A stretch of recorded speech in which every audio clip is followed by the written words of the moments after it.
예수님께서는 어떻게든지 우리에게 쉽게 가르쳐 주시려고 하십니다. 그래서 예수님은 주변을 잘 활용하십니다.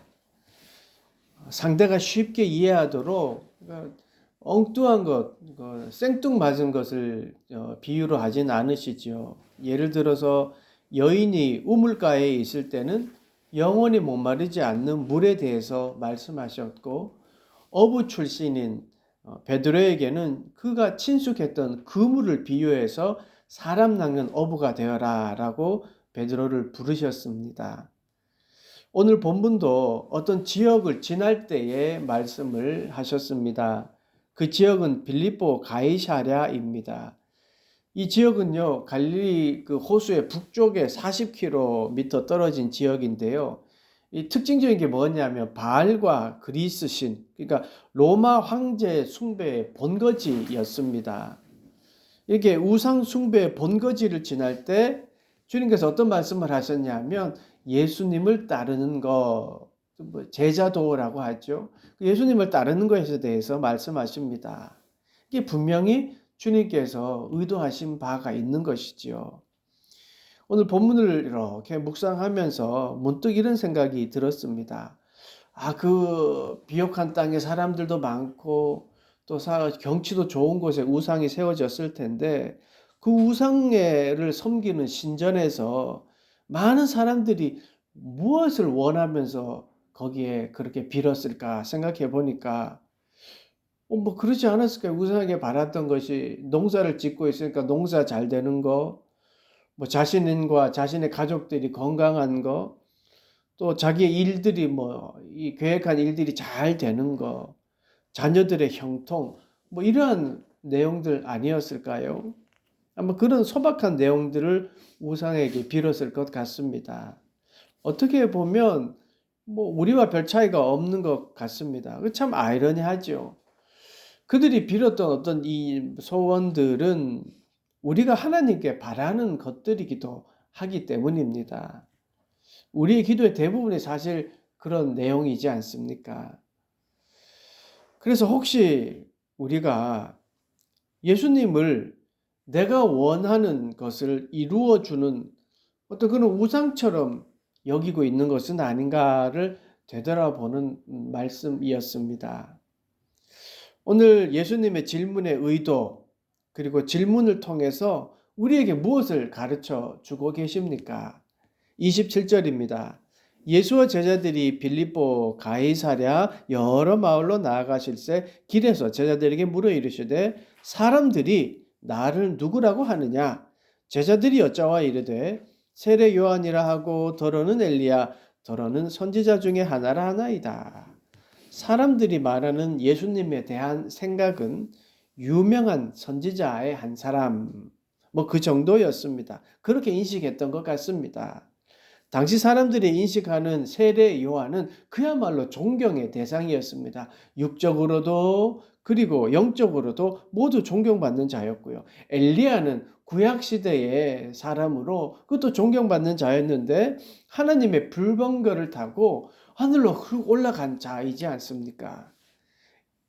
그리고 선지자라고 하면 하나님의 말씀을 전하는 자입니다. 그러니까 예수님을 어떤 신비한 어떤 영험한 존재로 생각했다는 이야기지요.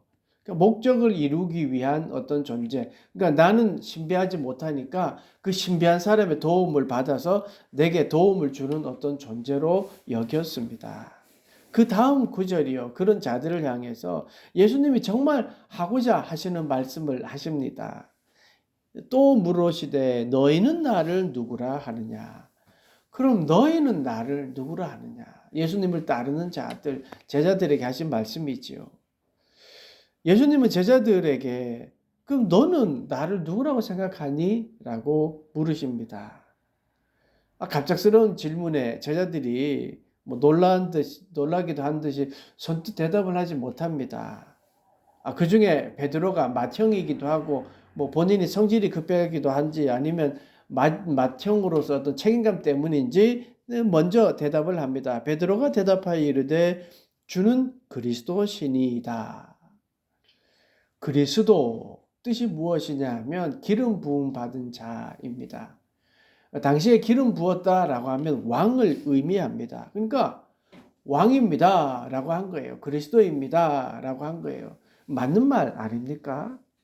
그런데 예수님은 그 베드로의 그 대답에 옳다, 그러다, 뭐 잘했다 이렇게 말하지 않으십니다. 오히려 침묵을 강요하십니다. 이에 자기의 일을 아무에게도 말하지 말라 경고하시고, 아무에게도 말하지 말라고 하시는다. 왜 아무에게도 말하지 말라고 하시죠? 베드로의 대답이 틀렸기 때문일까요? 그렇다면 귀신도 예수를 알아봤거든요. 그럼 귀신은 예수님을 뭐라고 했는지 한번 비교해 봤으면 좋겠습니다. 귀신이 밤낮 귀신 들린 사람이 밤낮 무덤 사이를 왔다 갔다 하고 산을 들러 다니던 자가 예수를 보고 이렇게 이야기합니다. 큰 소리로 부르짖어 이르되 지극히 높으신 하나님의 아들 예수여, 나와 당신이 무슨 상관이 있나이까? 원하건대 하나님 앞에 맹세하고 나를 괴롭히지 마소서 하니. 귀신은 예수님을 보고 뭐라고 이야기했냐면 지극히 높으신 하나님의 아들 예수여 라고 호칭합니다. 이것만 보면 그리스도십니다 라고 하고 지극히 높으신 하나님의 아들이라고 하면 베드로와 비교해서 누가 예수님에 대해서 더 잘 아는 걸까요? 예수님이 질문을 했으면 그 대답을 듣고 뭐 정답을 딱 말해 주시면 속이 시원할 텐데 왜 그런지 주님은 대답을 안 해 주셔요. 왜 그러냐면 더 중요한 것을 원리를 가르쳐 주기 위함입니다. 여러분 그렇잖아요. 1 플러스 1은 2. 이 정답을 말해 주면 좋은데 사실 그렇게 말하는 사람이 훌륭한 선생이기도 하지만 더 좋은 선생님은요, 더하기의 원리를 알려주는 자입니다. 그러니까 주님께서는요, 그 더하기의 원리를 알려주시는 것처럼 의미를 설명해 주십니다. 예수님이 가르쳐 주시고자 한 그 중요한 의미가 무엇입니까? 31절입니다. 인자가 많은 고난을 받고 장로들과 대제사장들과 서기관들에게 버림받아 죽임을 당하고 사흘 만에 살아나야 할 것을 비로소 그들에게 가르치시되. 예수님께서 예수님이 누구인지에 대해서 구체적으로 지금 첫 번째로 이렇게 말씀을 해 주시는 거예요. 예수님이 가르쳐 준 세 가지가 뭡니까? 인자입니다. 인자의 고난, 인자의 죽음, 인자의 살아남. 인자가 뭡니까? 사람의 아들을 이야기하는 거죠. 예수 그리스도를 이야기하는 거예요. 그 고난과 죽음과 살아남을 지금 말씀하셨습니다. 인자와 고난의 원리를 가르쳐 주셨습니다. 일찍이 유대인들은요, 메시아를 기다렸습니다. 기름 부음 받은 자를 기다렸습니다. 그 왕을 기다렸지요. 제자들은 예수님을 그 왕으로 생각했습니다. 로마의 압제에서 지금 벗어나게 해줄 강력한 왕이 되기를 원했습니다. 또 자기들이 생각하기에 그럴 조건이 되었다고 생각되었던 것이죠. 기적을 일으키고 사람들이 그 주위에 막 몰려듭니다. 왕으로서 추대되기에 바른 정말 정당한 조건을 갖추고 있다고 여겼던 것이지요. 그런데 지금 그 예수님이 하시는 말씀이 뭐예요? 아니야, 나 죽을 거야. 나 십자가에 고난당할 거야.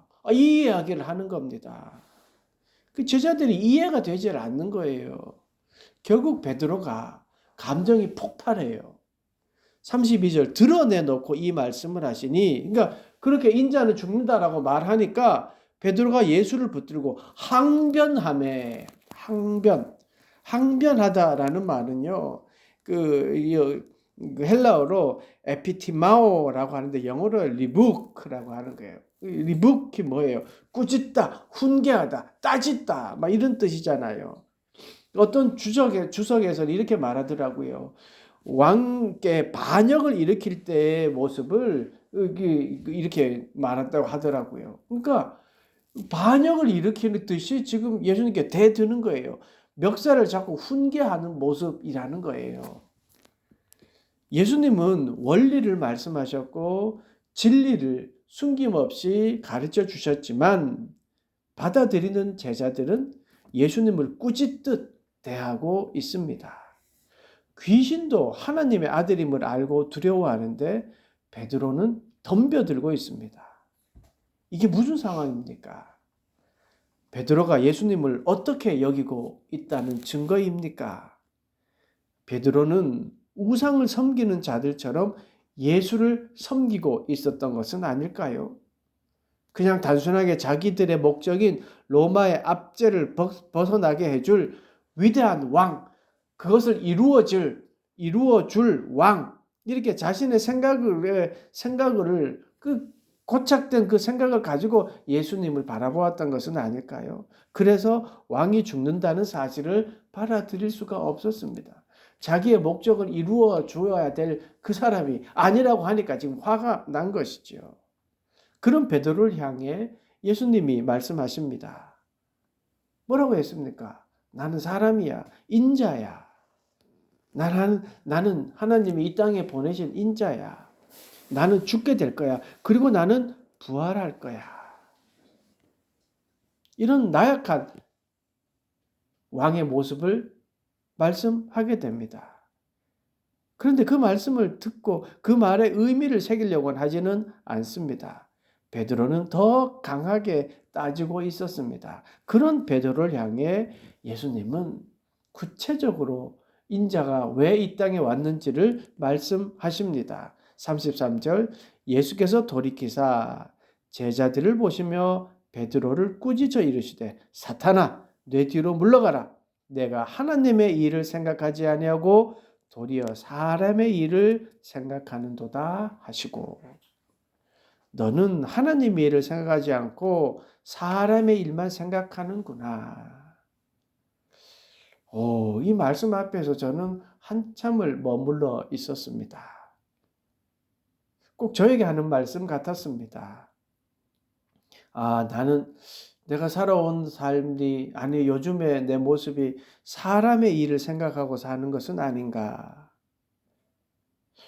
정말 나는 사람의 일만을 생각하고 살았구나. 이런 결론이 났습니다. 베드로는 예수님과 함께 길을 가고 있었습니다. 그렇지만 예수님을 따르는 것이 아니고 사람의 일로 가득한 그들의 머릿속이 가득했던 것을 보여주었던 것이지요. 베드로는 기적을 일으키시는 능력자가 분명히 이런 능력이 있으면 내 현실의 상황을 기적적으로 만들어 줄 것이라고 믿었던 것이지요. 그렇게 더 낫게 나를 만들어 줄 그런 상황을 만들어 줄 예수로 믿었던 것이지요.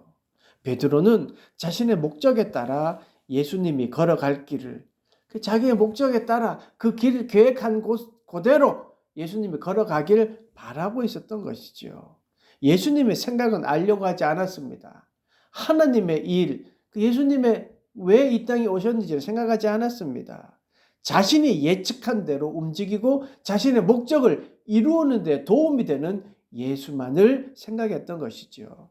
그런 제자들을 향해 예수님이 말씀하십니다. 마치 사람의 일을 신경 쓰며 살았던 저에게 하시는 말씀과 같습니다. 34절 무리와 제자들을 불러 이르시되 누구든지 나를 따라오려거든 자기를 부인하고 자기 십자가를 지고 나를 따를 것이니라. 예수님은 말씀하십니다. 무엇이 예수님을 따르는 삶인지를 정확하게 알려주셨습니다. 마치 너 정말 예수를 따르는, 나를 따르는 목사 맞니? 라고 주님이 말씀하시는 것 같았고, 그래서 부끄러웠습니다. 공동번역 성경을 보면 자기를 부인하고 라는 것을요, 자기를 버리고 라고 번역했습니다. 나를 따르려는 사람은 누구든지 자기를 버리고 제 십자가를 지고 따라야 한다. 이게 공동번역입니다. 자기를 버린다는 것, 여러분 자기를 버린다는 것이 무엇입니까? 내 생각은 없어지고 하나님의 생각으로 가득해야 된다는 겁니까? 아닙니다. 내 자아의 욕망에 따라 살지 않겠다는 결심입니다. 내 욕망에 따라 예수님을 사용하지 않겠다라고 하는 그 결심입니다. 욕심을 버리는 겁니다. 경쟁하는 것보다 사랑을 선택하는 겁니다. 물고기 2마리와 보리떡 5개로 사람들을 먹이신 예수님은 그렇게 사람들을 배불리 먹이시는 것이 목적이었습니다. 서로 경쟁하게 하고 잘하고 1등하는 사람에게만 물고기 2마리, 보리떡 5개 배불리 먹이신 분이 아닙니다. 모두가 행복하게 배불리 주시는 분이 우리 예수님입니다. 그것은 우리 지난주에 살펴봤지 않습니까? 예수님은 분명하게 말씀하셨습니다. 나를 따라오려거든 자기 자신을 부인하라고요. 자아의 욕망을 예수님의 도움으로 통제하는 거예요. 여러분, 자기를 버린다는 거, 자아의 욕망을 버린다는 거 쉽지 않습니다. 어떻게 쉽습니까? 그래서 기도하는 거예요. 내 욕심을 버릴 수 있도록 살아계신 주님 도와주십시오라고 기도하는 거예요. 기도할 수밖에 없겠지요. 기도함으로 자기의 욕망에 따라 사는 것이 아니라 하나님의 뜻에 따라 살려고 노력하게 되는 겁니다. 예수를 따르는 사람은 무엇을 위해 어떻게 살아야 할지 주님께 기도해야 하고 또 기도할 수밖에 없는 존재입니다. 욕망에 따라 내가 보암직도 하고 먹음직도 하고 지혜롭게 할 만큼 탐스러운 선악과를 먹었습니다. 욕망에 따라 먹었습니다. 그래서 죄가 우리 가운데 들어오고 하나님께 불순종하게 되었던 것입니다. 욕망을 이기기 위해서는 기도해야 합니다.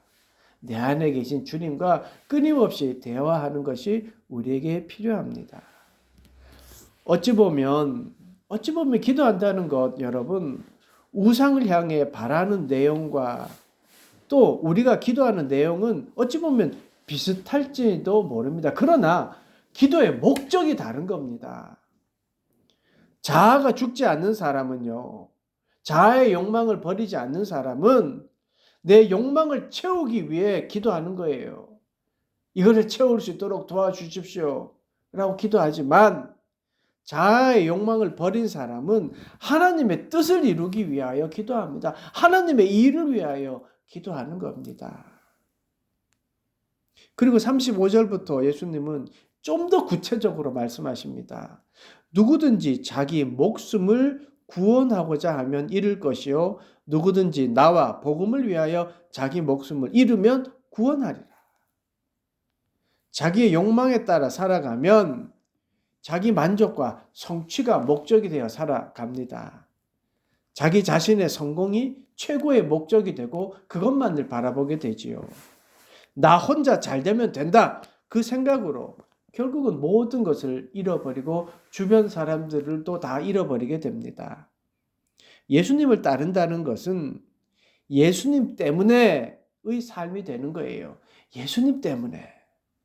이런 거예요. 예수님 때문에 경쟁이 아니라 함께 하는 것을 선택하는 것이고, 예수님 때문에 미움이 아니라 사랑을 선택하고, 예수님 때문에 정죄하기보다는 인내를 선택하는 것입니다.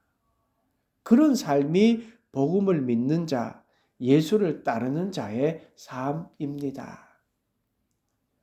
3.1절이 며칠 전에 있었습니다. 특히 3.1절에는 태극기를 바라보면 마음이 뭉클해지고요.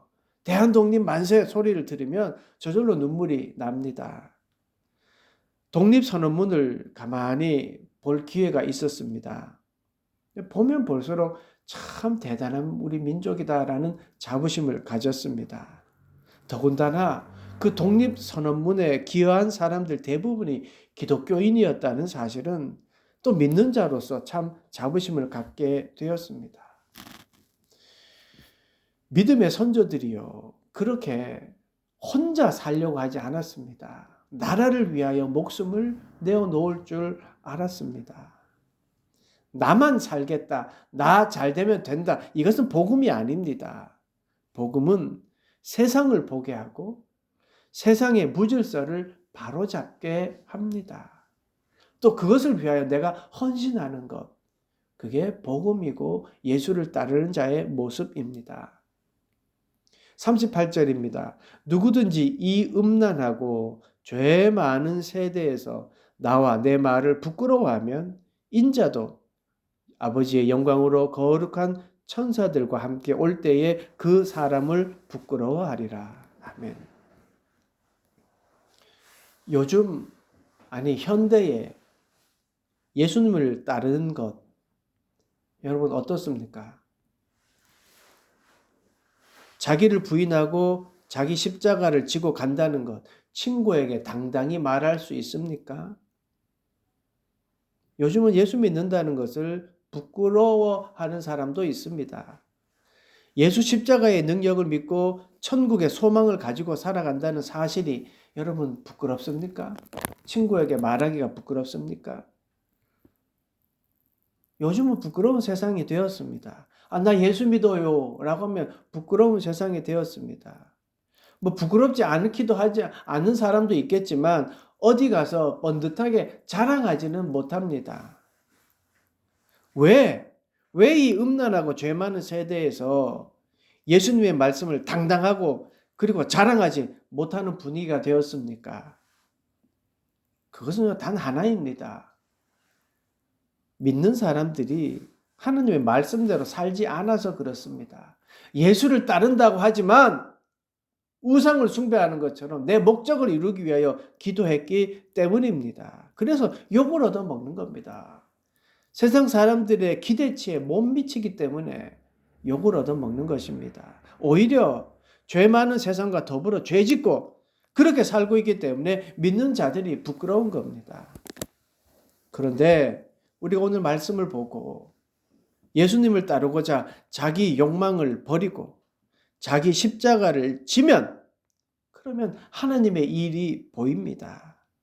그러면 세상 사람들도 알아봅니다. 저 사람은 자기의 욕망에 따라 살아가는 사람이 아니구나. 그러면 부끄러움이 자랑이 됩니다. 자기를 부인하고 자기 십자가를 지면 하나님의 용기를 주십니다. 내가 하나님의 일을 하기로 결심하고 내 욕망을 버리면 하나님이 그것을 이룰 수 있는 용기와 힘을 주십니다.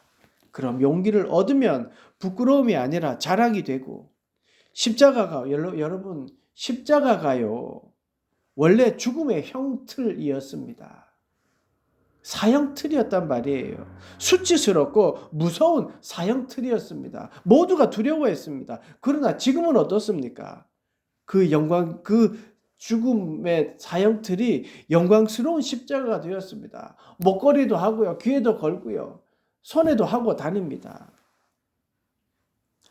마찬가지입니다. 지금은요. 경쟁자와 함께 가는 것이요. 손해인 것 같고 힘들지는 몰라도요. 우리가 그렇게 하는 것이 결국은요. 하나님께 영광이 됩니다. 물질이 없으면 노후가 걱정되지요. 당연히 걱정되죠. 그런데 물질에 끌려가 다니지 않으려고 결단하고 살아가는 삶, 그게 바로 하나님께 영광입니다. 보십시오. 당시의 십자가는 두려움이었지만 그리고 최고의 고통이었지만 지금은 어떻습니까? 십자가는 희망이 되었고 최고의 기쁨이 되었습니다. 자랑거리가 되었습니다. 이제 그 십자가의 능력은 거룩한 천사들이 수종 들고 천국의 기쁨을 상징하는 증표가 되었습니다. 십자가는 이제는 두려움과 고통이 아니라 복음의 능력이 되었습니다. 사랑하는 여러분, 우리는 예수님을 따르는 자들입니다. 예수님께서 지금 여러분께 오셔서 너에게 있어서 나는 누구냐? 라고 물으신다면 여러분의 대답은 무엇입니까? 혹시 주머니에 넣었다가 필요할 때 턱 꺼내보는 그런 예수로 믿고 있지는 않으십니까? 우리는 주님을 따르는 자입니다. 주님을 따른다는 것은 자아의 욕망을 주님의 도움으로 이기겠다라고 결심하는 자들입니다. 주님을 따르는 자들은 예수님의 십자가의 소망, 그 부활의 기쁨을 알기에 고난 속에서도 소망을 품는 자들입니다. 모두가 절망하고 모두가 포기했을 때 그 부활의 기쁨, 십자가의 은혜를 알기에 다시 일어서고 옆에 있는 사람을 이끌어주는 것, 이게 예수를 따르는 자들의 모습입니다. 인자의 고난은 온 세상의 소망이 되었습니다. 인자의 죽음은 끝이 아니라 새로운 삶의 시작입니다. 예수님을 통해 우리는 고난의 고통의 끝이, 그게 완전히 끝이 아님을 보게 되었습니다. 그러기에 여러분이 지금 있는 그 자리에, 삶의 자리에서 열심을 내십시오. 아니, 열심을 내십시다. 예수를 따르는 자의 삶은 바로 그래야 하기 때문입니다. 그래서 우리는 예수를 따른다는 것이 우리의 자랑입니다. 여러분, 한 주간 예수님을 따르는 삶을 살아감으로 말미암아 하나님이 주시는 용기와 또 하나님이 주시는 그 복을 누리며 그렇게 한 주간 살아가는 여러분 되시기를 간절히 축원합니다. 기도하겠습니다.